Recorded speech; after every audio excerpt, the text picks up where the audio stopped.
우리가 요즘에 야고보서를 계속 보고 있는데 우리가 야고보서를 계속 보고 있는데요. 지난주에는 우리가 믿음이라는 것은 행함이 있어야 한다 그랬어요. 믿음으로써 우리가 구원을 받는다 하지만 그 믿음이 살아있는 믿음이 있을 때 받는 것이지 죽어있는 믿음은 우리를 구원할 수가 없다라고 이야기했습니다. 죽어있는 믿음은 어떤 것과 같냐? 우리가 육체가 있지만 영혼이 없는 몸은 죽은 것과 같은 것 같아요. 몸은 분명히 있는데 영혼이 없으면 죽어 있는 것처럼 믿음이라는 것이 있지만 그 믿음이 정말 살아있는 믿음, 행함이 있는 믿음, 그 믿음이 우리를 능히 구원할 수 있다 하는 이야기를 말씀드렸습니다. 자, 그래서 믿음은 행동을 동반한다는 거예요. 행동이 함께 온다는 거죠. 그래서 예수 그리스도에 대한 믿음은 합당한 행동이 따르는 거예요. 합당한 행동. 그냥 행동이라고 아무런 행동이 다 있다고 해서 살아 역사를 믿음의 행동이 아니고 합당한 행동이 있다는 거죠. 그 중에 오늘 하나를 이야기하는데 이 야고보서는 그리스도에 대한 믿음을 가졌으니 사람을 차별하지 말라는 거예요. 차별하는 것은 하나님 앞에 합당한 믿음의 행위가 아니다. 그래서 사람을 차별하지 말라는 거예요. 사람을 차별한다는 것은 외적 모습으로 통하여서 사람을 판단하는 거예요. 그래서 그것은 하나님을 섬기는 우리로서는 옳은 행위가 아니다 하는 거예요. 제가 아이를 한 셋을 키우는데 우리 사모는 그러는데 아이를 넷을 키운다고? 무슨 의미인지 모르겠어요. 자, 제가 셋을 키우는데 거기 아이들을 보면 아이들이 싫어하는 것이 한 두 가지가 있더라고요. 많이 있지만 한 두 가지가 있어요. 그 중에 하나가 뭐냐면 아이들을 비교하는 걸 참 싫어해요. 야, 누구는 저랬는데 너 그러면 되냐? 그러면은 그냥 없앴대 가지고 아빠는 그런 소리 하지 마시라니까요. 그래요. 왜? 누군가하고 비교하면 그를 별로 기뻐하지 않아요. 두 번째는 뭐냐면 차별하면 그래요. 차별하면 그래요. 제가 우리 막내를 보면 좀 눈이 달라진대요.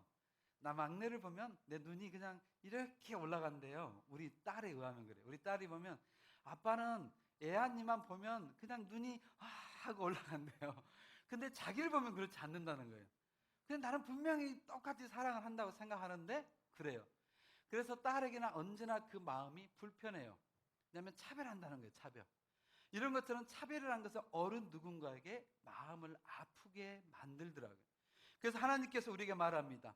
하나님도 우리를 사랑하시고 우리에게 축복하시고 우리를 다 구원하신 그 하나님도 우리에게 차별을 하지 않았으니 우리 또한 하나님을 믿고 따라간 우리 또한 차별을 하지 않아야 된다는 거 아니에요. 그러면서 여기에서 하나님의 말씀 속에서 우리에게 좋은 예화를 들어줍니다.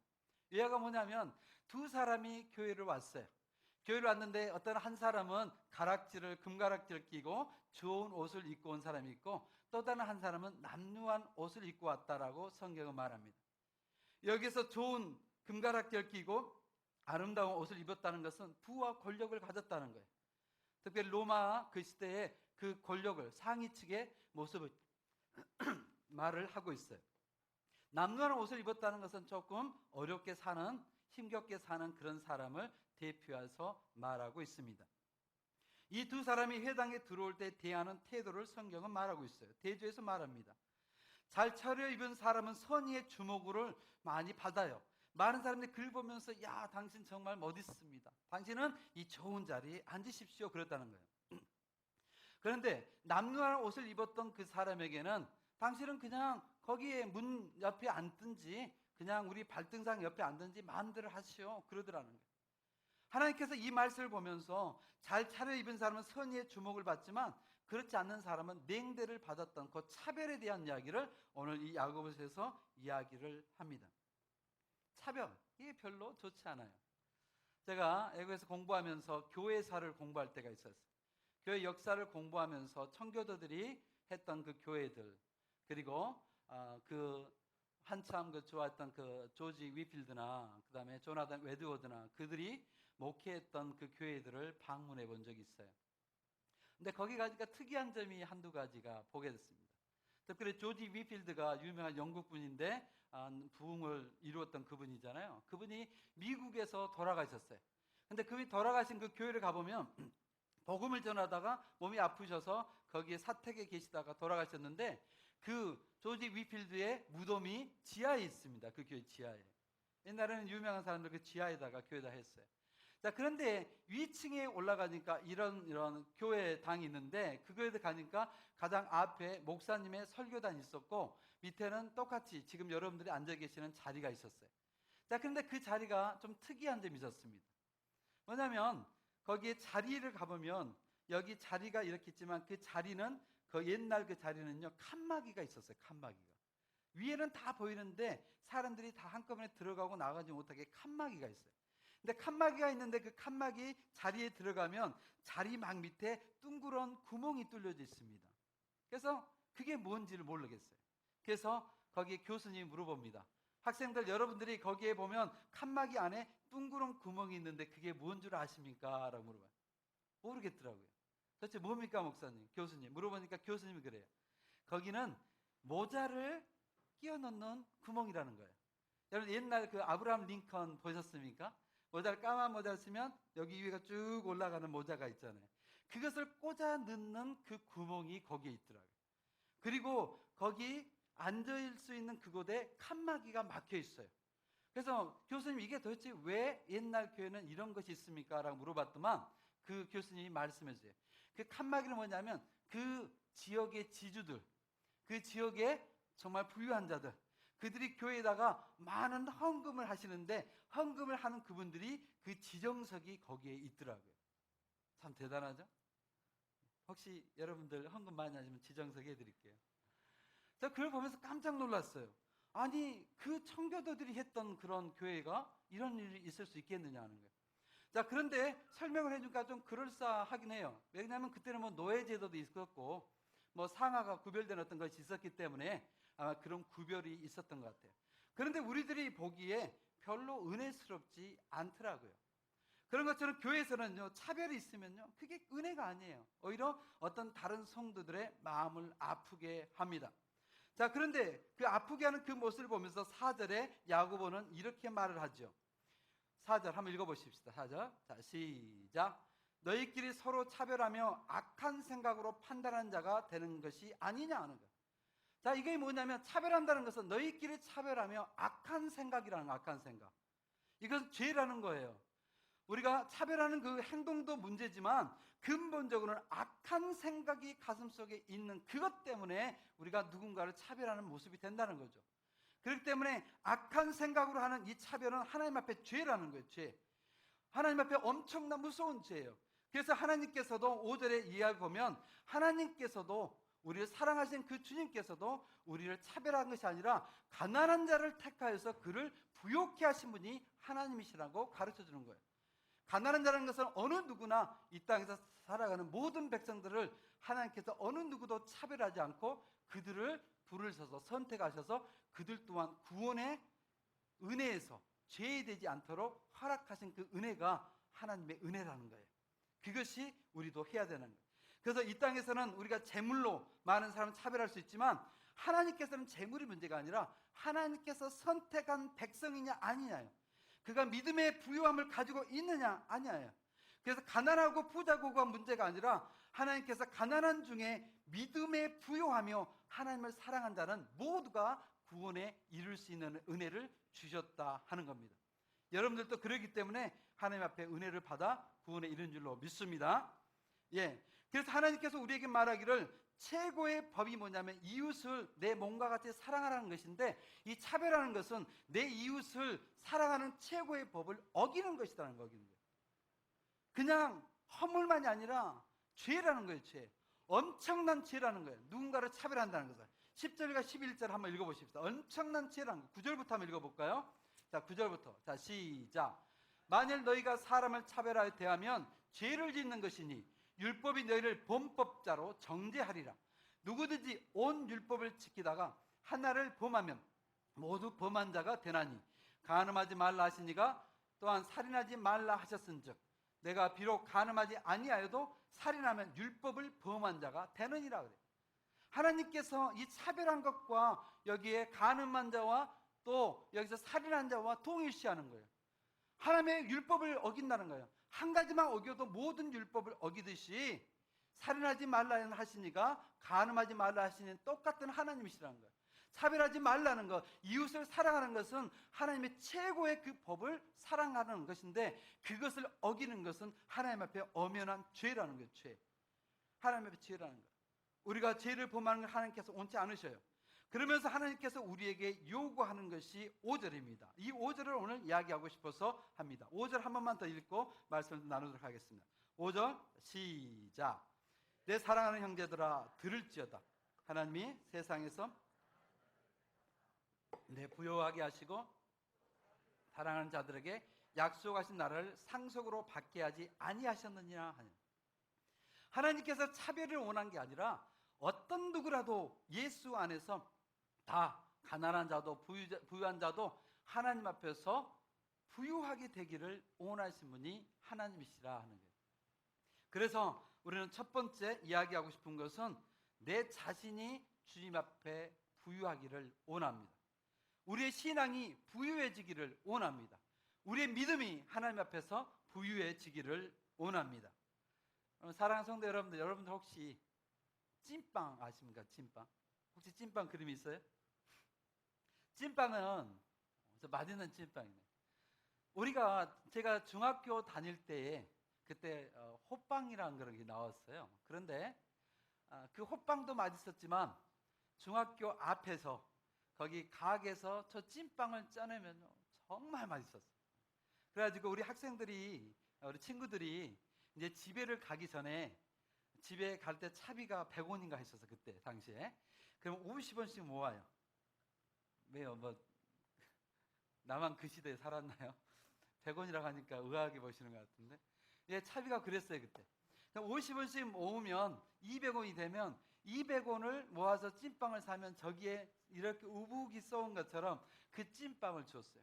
근데 찐빵이 얼마나 맛있는지, 오후에 학교는 끝나고 이제 집에 가기 전에 배고플 때 저걸 먹으면요 정말 모든 걸 얻은 것처럼 너무 기뻤어요. 행복했어요. 자, 그런데 찐빵에 대한 이야기가 있죠. 찐빵에 대한 이야기가 있는데 뭐냐면, 찐빵에 안고 얻는 찐빵이라는 이야기가 많이 있어요. 혹시 뭔지 아세요? 안고 얻는 찐빵이라는 거. 안고라는 것은 일본 말이에요. 한국말은 아니에요. 안고라는 앵카라는 것이 일본 말인데, 그것이 그 붉은 팥, 그 이야기를 하는 거예요. 그래서 저기 보면 팥이 그 안에 있어요. 저 팥이 있는 그것이 없으면 빵이 진짜 맛이 안 난다는 거예요. 그래서 안고 없는 찐빵이라는 이야기를 많이 했죠. 그래서 내용물이 없다는 거예요. 내용물이 없는 찐빵은 별로 의미가 없다는 거예요. 그냥 배부르게 할지는 모르지만 진짜 맛있는 찐빵이 되지 못한다는 거예요. 그 이야기를 하는 거예요. 자, 그러면 여러분들 하나 묻겠습니다. 찐빵이 맛이 있으려면 안고가 있어야 돼요. 거기에 팥소가 있어야 돼요. 그런데 우리 신앙 가운데서 저 빵 가운데, 찐빵 가운데 안고가 있어야 하듯이 우리 신앙 가운데 가장 중요한 게 무엇일까요? 우리 신앙 정원 가운데서 안고처럼 빵처럼 만들 수 있는 것이 되기 위해서 우리 신앙 가운데 가장 중요한 내용이, 여러분들은 무엇이라고 생각하십니까? 뭐라고 생각하세요? 우리 신앙 가운데 가장 중요한 게 뭘까? 이것이 없다면 신앙이라고 부를 수 없단 말이에요. 이것이 없어요. 우리는 어떤 사람 믿음이라고 말할 수도 있어요. 어떤 사람은 사랑이라고 말할 수도 있어요. 그런데 정말 우리 믿음에서 가장 중요한 게 있어요. 가장 중요한 게. 찐빵에 가장 중요한 안고가 있어야 되듯이 우리 신앙 가운데 가장 중요한 것은 우리의 신앙의 대상이 있어야 되는 대상이에요. 그게 누구예요? 예수 그리스도예요. 예수 그리스도. 그 하나님이 우리의 삶 속에서 가장 중요한 거예요. 그 예수님이 우리의 신앙 속에 없다면 안고 없는 찐빵처럼 의미가 없어요. 그냥 안고 있는 찐빵은 맛있게 보이지만 진짜 맛을 내지 못하는 거예요. 우리 그리스도인도 예수 그리스도가 우리의 가슴 속에 없다면 그리스도의 그 모습을 보여줄지는 몰라도 참된 그리스도의 향기와 참된 그리스도의 그 모습을 나타내지 못해요. 그것이 예수 그리스도가 여러분의 가슴 속에 없을 때 그러는 거예요. 자, 그래서는 우리가 예수 그리스도가 내 가슴 속에 들어오기 위해서는 여러분들 믿음을 가져야 돼요. 믿음. 어떤 믿음? 예수 그리스도에 대한 믿음을 가져야 돼요.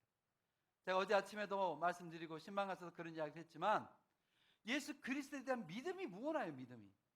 믿음. 여러분 믿음을 뭐라고 표현하세요? 믿음.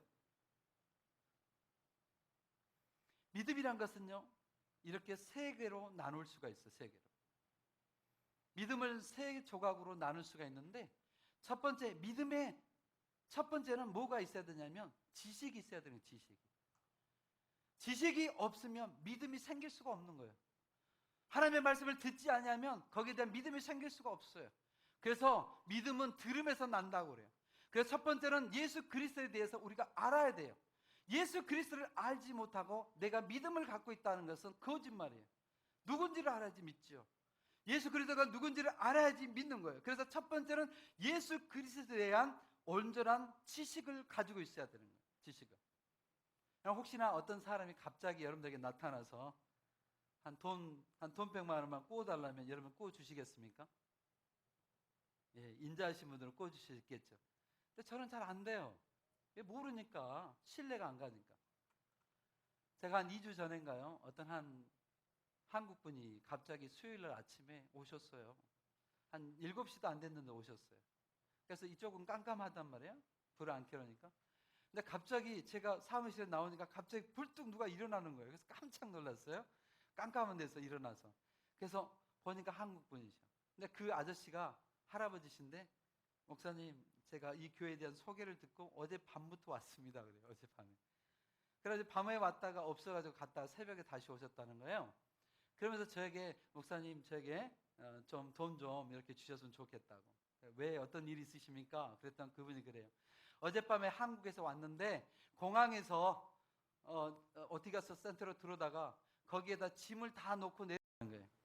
짐을 다 놓고 내려서 여권도 없고 한국 돈도 한 푼도 없고, 그래서 먹을 것이 없어서 내가 좀 돈 좀 주시면 오늘 저녁에 한국에서 내 친구들이 들어오는데 그 친구들과 맞이해서 제가 여유롭게 또 돈을 가질 수 있습니다. 그러니 돈 좀 주십시오. 그러더라고요. 근데 어떻게 해요? 안 믿어지는 거예요. 안 믿어져. 안 믿어져. 참 목사가 못됐더라고요. 안 믿어져. 안 믿어져가지고 그분한테 그랬어요. 어르신, 할아버지, 저에게 단 한 가지만 보여주십시오. 한국에서 어제 왔다는 것만 나에게 증명만 해주면 내가 선생님이 필요한, 어르신이 필요한 제가 여비를 마련해 드릴게요. 근데 못 해주는 거예요. 여권도 없다지, 돈 한 푼도 없대요. 주머니에 한국 돈이 한 푼도 없습니까? 없다는 거예요. 아니, 부산서 올라오셨다는데 없으십니까? 없다는 거예요. 그래서 제가 말씀드렸어요.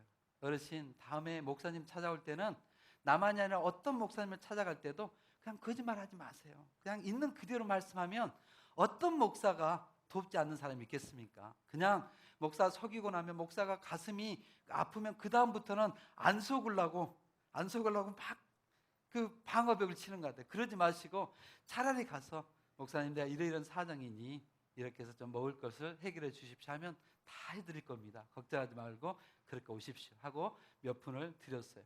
안 믿어지는 거예요. 안 믿어져. 왜? 처음 보니까 신뢰가 없는 거예요. 그 신뢰가 없으면, 그 지식이 없으면 믿음이라는 게 안 가는 거예요. 예수 그리스도에 관해서 여러분들이 믿는다고 하는데 예수 그리스도를 알지 못하고 어떻게 믿음이 생겨요? 안 되는 거예요. 그래서 첫 번째, 우리가 믿음에 부여지기 위해서는 첫째, 예수 그리스도에 대한 지식을 가지고 있어야 하는 지식을. 예수 그리스도가 나를 위해서 죽으셨다는 것, 예수 그리스도께서 하나님의 그 몸을 가지고 계셨지만 이 땅에 오셨다는 것, 그래서 십자가 위에서 여러분들을 위해서 대속하셨다는 그 은혜를 여러분들이 알지 못하고 나서는 그분에 대한 믿음을 가졌다는 그것은 다 거짓말이에요. 그분이 알지 못하고 어떻게 믿음을 갖습니까? 그분이 나의 하나님, 나의 구세주가 될 것에 대한 그 지식을 가질 때 거기에 믿음을 심는 거예요. 믿음을. 그게 믿음이 따르는 거예요. 그래서 믿음은 행함이 있는 것이라고 하잖아요. 어떤 것에 대한 내가 믿는, 내가 알고 있는 지식에 대한 그 믿음에 대해서 내 마음을 거기다 담는 거예요. 거기다 고백하는 거예요. 그것이 믿음이에요.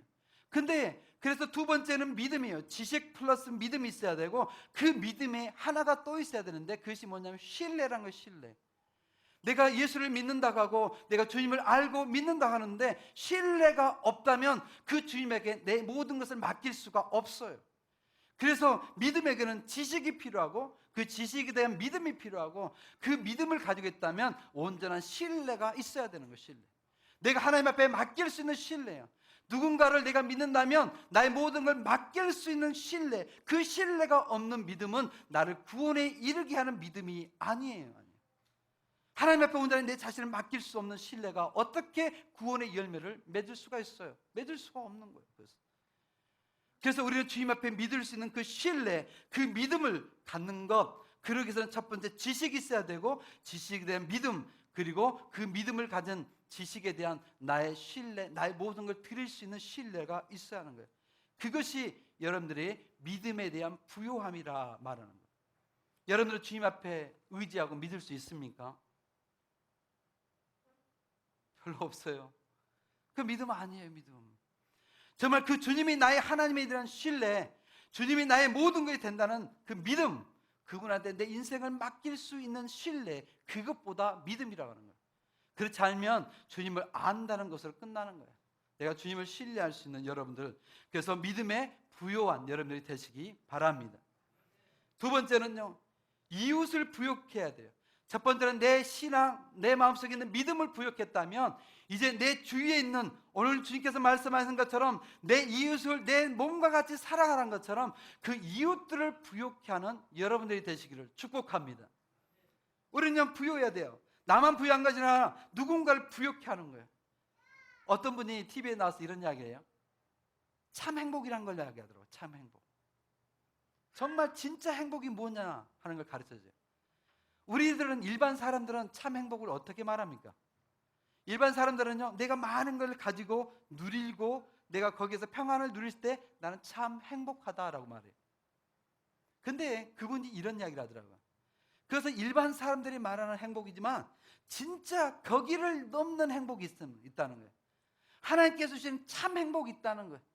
그 행복은 뭐냐? 내가 많은 것을 가지고 누릴 때의 행복보다도 내가 누군가를 섬겼을 때 그 섬김으로 누군가가 정말 기뻐하는 그 모습을 봤을 때는 이 세상에 어떤 것과 비교할 수 없는 참 행복이 거기에서 나온다는 거예요. 근데 그 이야기가 맞는 것 같아요. 왜요? 거기에는요, 몇 사람들이, 많은 사람이 그 길을 걸어가지 않아요. 다수가 그 길을 걸어갈 줄 몰라요. 왜? 잘 모르니까 아직은. 그런데 그 기쁨을, 진짜 그 행복을 아는 사람들은요, 그 길을 걸어가더라고요. 제가 함께 공부했던 제 친구 목사가 있어요. 지금 미얀마에서 지금 사역을 하고 있어요. 미얀마에서 사역을 하는데 엊그저께 문자가 왔어요. 대나무 교회에서 사역을 하는 거예요. 근데 대나무 교회에서 사역을 하는데 비가 오면 난리가 아니랍니다. 비가 오면 막 난리가 아니어서 거기다 뭐 그릇 받치고 해야 되고, 그다음에 비가 오면 교회를 가는데 거의 발목까지 다 물이 찬다고 그래요. 발목까지. 그래서 대나무 교회 밑에는요 다 이렇게 물이 빠질 수 있게끔 해놨어요. 거기에. 근데 그 목사님이 자기의 고백을 했어요. 자기는 거기에 있는, 섬기고 있는 목사님들을 도우러 간 거예요. 그러면서 자기가 은근히 거기에 자부심이 있더라는 거예요.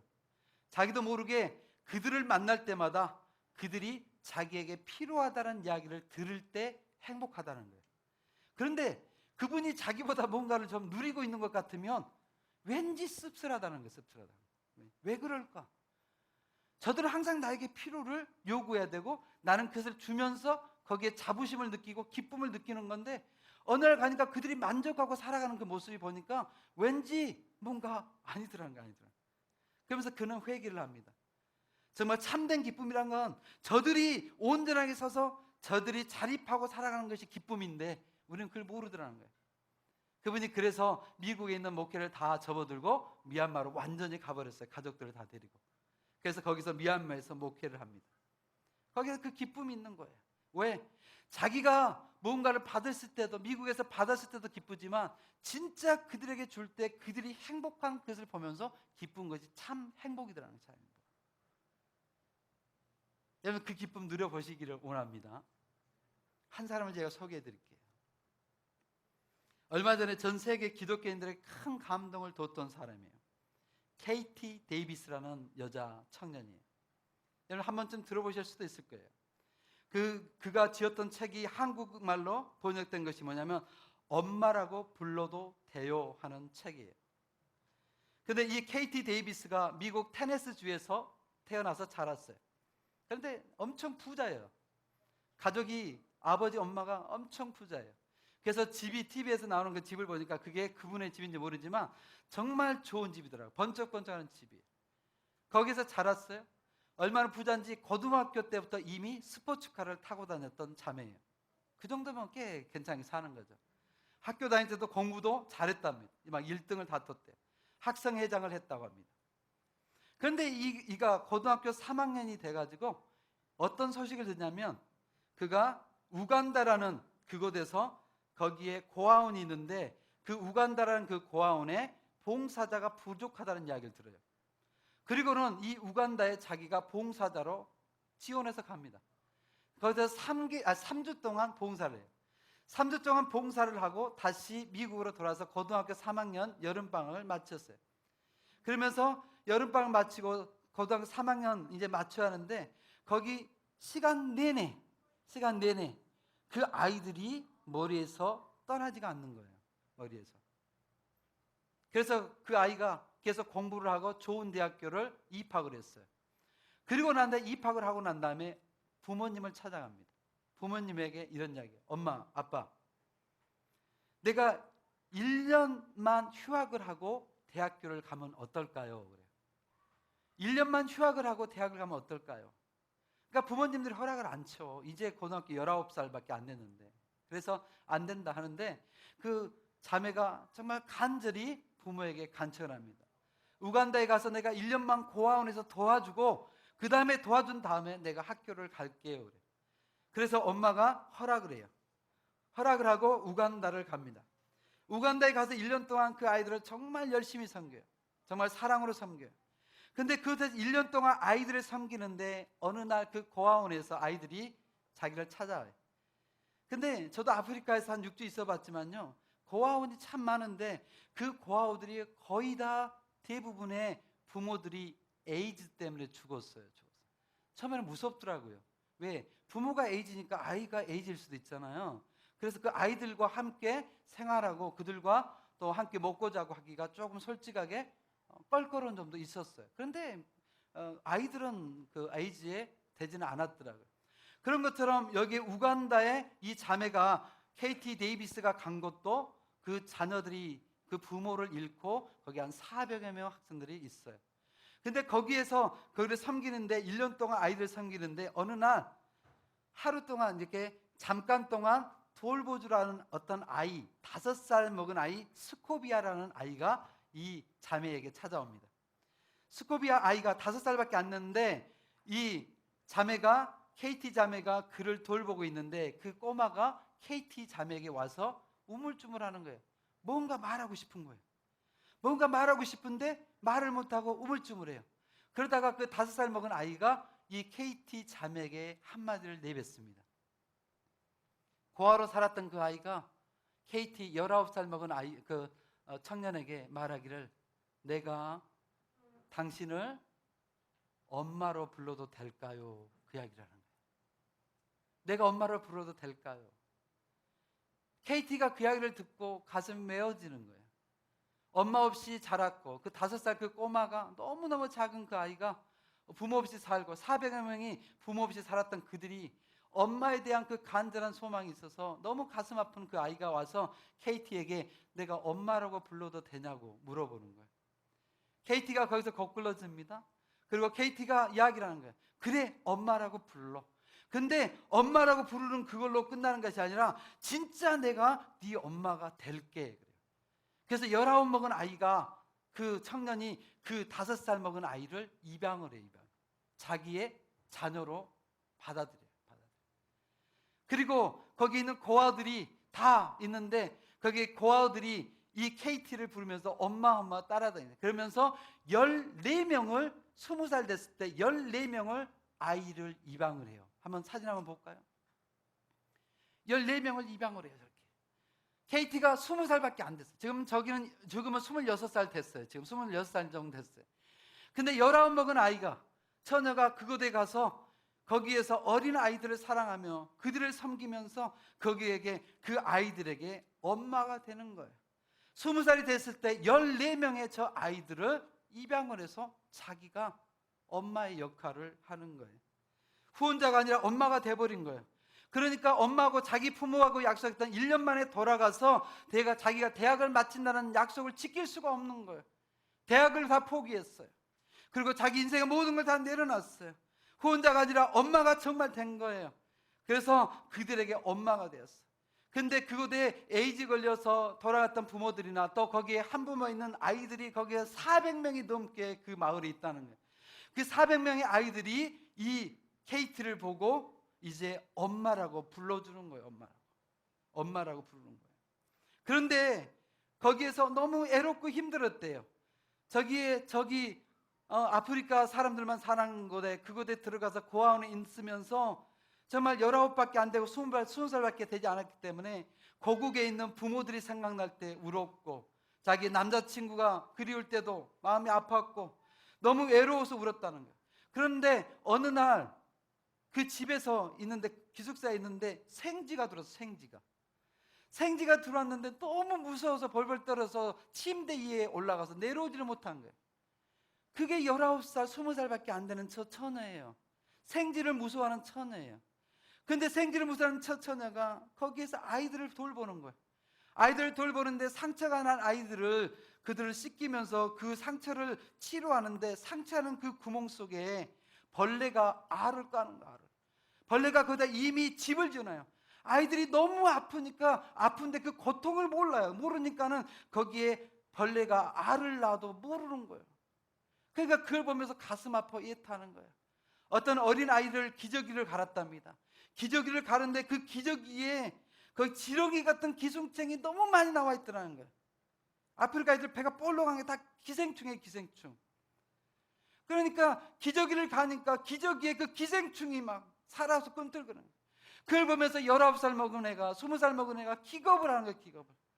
그러면서 울면서 내가 어떻게 이 상황 속에서 이들을 내가 사랑하며 이들을 부욕해 할 수 있을까 두려워하는 거예요. 너무나 두려움 속에서, 너무나 아픔 속에 있는데 그가 환상 속에서 예수 그리스도를 보는 거예요. 예수 그리스도가 그 우간다의 그 고아원의 아이들을 보면서 눈물을 흘리는 그 모습을, 예수 그리스도의 그 모습을 상상하는 거예요.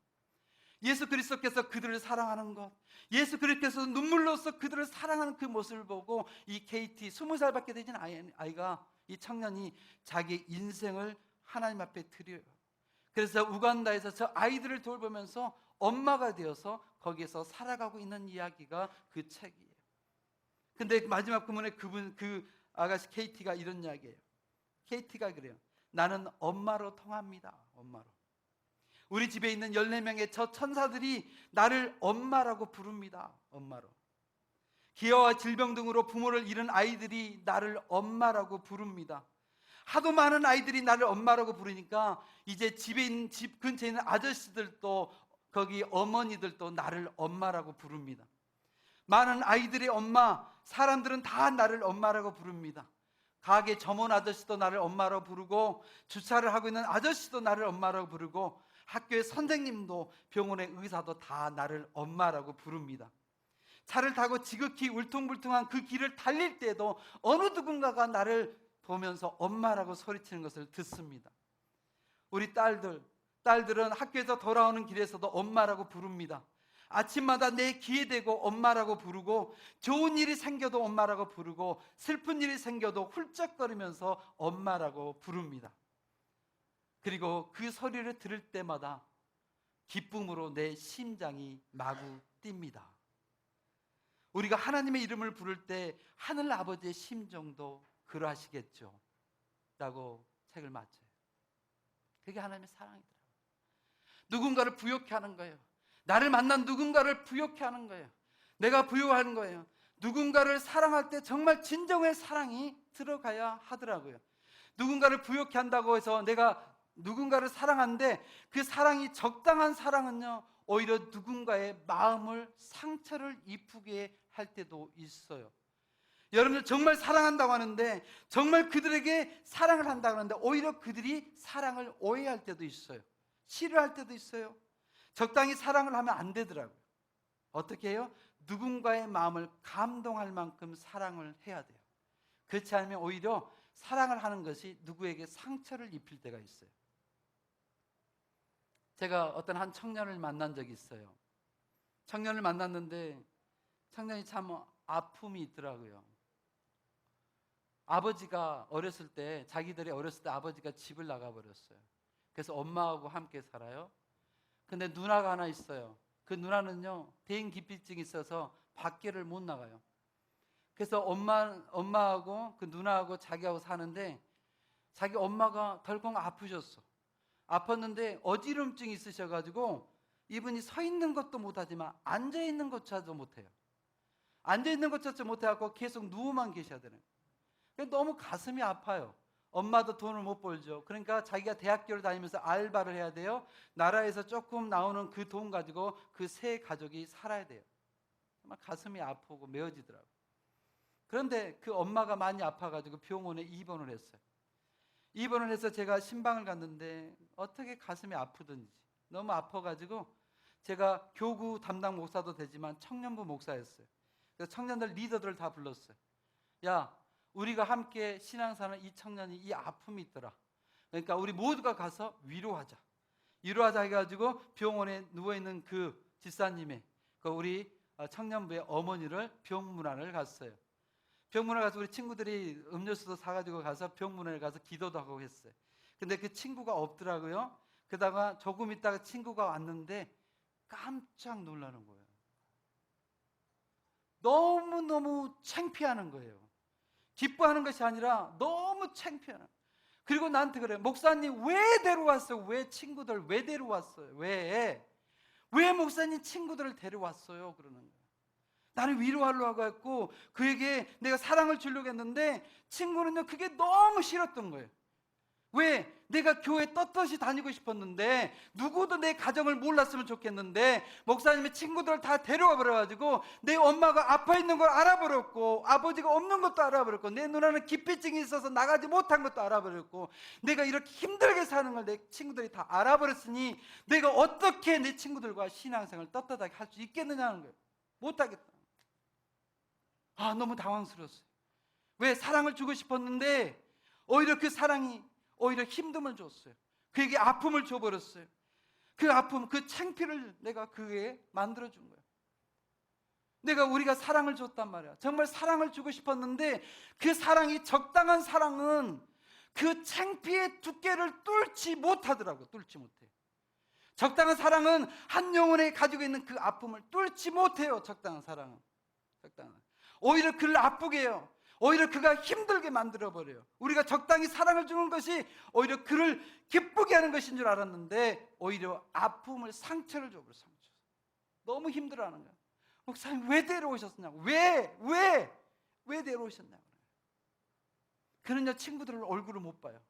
친구들과 이제 1대1로 신앙생활 하지 못하는 거예요. 너무 힘들어하는 거예요. 그래서 제가 청년부들 다 불렀어요. 리더들. 얘들아, 우리가 한 가지 해야 될 게 있다. 저 한 영혼을 살리고 가정을 살리게 할 수 있는 유일한 방법이 하나 있다. 그게 뭐냐면 저가 창피하는 저 두께를 뚫어낼 수 있는 사랑을 하자. 거기를 지나갈 수 있는 사랑을 하자. 그래서 얘들을 다 불렀어요. 불러서 이야기를 합니다. 너희들이 오늘부터 정말 저 친구의 엄마가 너의 엄마야. 진짜 너의 엄마가 누워있듯이 네가 그 아픔에 눈물을 흐르고 네가 그를 위해서 지극정성으로 함께 병원에서 돌보자. 그래서 엄마가 누워있는 거 됐어요. 친구들이 가요. 그 친구가 싫어해도 가요. 왜? 사랑을 느끼게끔, 정말 사랑한다는 걸 보여주게. 그래서 그 엄마를 친엄마처럼 돌보고 또 친엄마처럼 섬기고, 그 다음에 그 친구를 자기 형제자매처럼 섬겼어요. 그 사랑을 뚫었어요. 창피라는 그 두꺼운 벽을 뚫고 들어가는 사랑을 했어요. 그러니까 그 친구가 바뀌었어요. 너무 행복해하는 거예요. 진짜 친구를 만난 거예요. 옛날에는 가식적인 모습, 교회 가서 겉모습밖에 보이지 못했어요. 나는 잘 산 것 같고, 나는 멋있게 있는 것 같고, 나는 당당한 것 같은, 언제나 속이고 살았던 신앙을 그가 회복했어요. 그가 이제 당당해요. 내 엄마 그랬지만 다 나섰어. 내 누나 그랬지만 당당히 살 수 있어. 나 그 어렵고 힘든 가정이 있지만 나 꿈을 보고 살아갈 수 있어. 그리고 아마 지금 대학을 다 마친 것 같아요. 얼마나 행복한지 몰라요. 가끔씩 페이스북을 봅니다. 페이스북을 보면 그 친구들이 이제 함께 정말 그 기쁨의 웃음을 웃는 얼굴들이 올라요. 옛날엔 두려워서 한쪽에 숨었던 웃음이었지만 그게 아니라 진짜 내 친구가 나를 사랑해 준다는 그걸 알고 허물없는 그 웃음을 찾아낸 걸 보았어요. 그게 오늘 주님께서 말씀하시는 거예요. 가난한 자를 부유케 만드는 것이 진짜 신앙이라는 거예요. 누군가에게 눈물을 닦아줄 수 있는 것, 그러나 적당히 아니라 그 창피함과 그 아픔을 뚫어낼 수 있는 더 큰 사랑, 그것이 오늘 하나님께서 우리에게 말하는 거예요. 가난한 자를 부유케 하는 것, 한 영혼을 살려낼 수 있는 것, 내 친구의 그 영혼을 살려낼 수 있는 것, 그것이 오늘 주님께서 말하는 진정한 그리스도인의 행함이 아닐까 합니다. 사랑하는 성도 여러분들, 우리 형제자매들 가운데, 우리 옆에 있는 사람들 가운데요, 정말 우리도 모르는 눈물 흘리는 사람이 있을 거예요. 상관하지 마세요. 그들이 어떤 백그라운드 어땠든 그것이 아니라 지금 나와 함께 예수 믿고 있다는 것, 나와 함께 평강교회 성도라는 것, 그 성도를 진실로 사랑하는 여러분들, 그래서 오늘 말씀 속에 있는 것처럼 가난한 자를 택하사 믿음에 부요케 하신 그 사랑을 여러분들과 제가 누리기를 축복합니다. 기도하겠습니다. 하나님, 오늘 하나님께서 우리에게 도전을 합니다.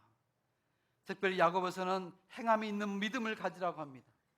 행함이 있는 믿음은 차별하지 아니해야 된다고 합니다. 차별하지 않는 영혼이 해야 할 것은 가난한 자를 택하사 부요케 하신 주님의 삶을 따라가야 한다 합니다. 그러기 위해서 하나님, 첫 번째 우리의 가슴 속에 있는 믿음부터 부요케 하게 주시옵소서. 내 마음이 부요하기를 원합니다. 나에게 믿음이 부요하기를 원합니다.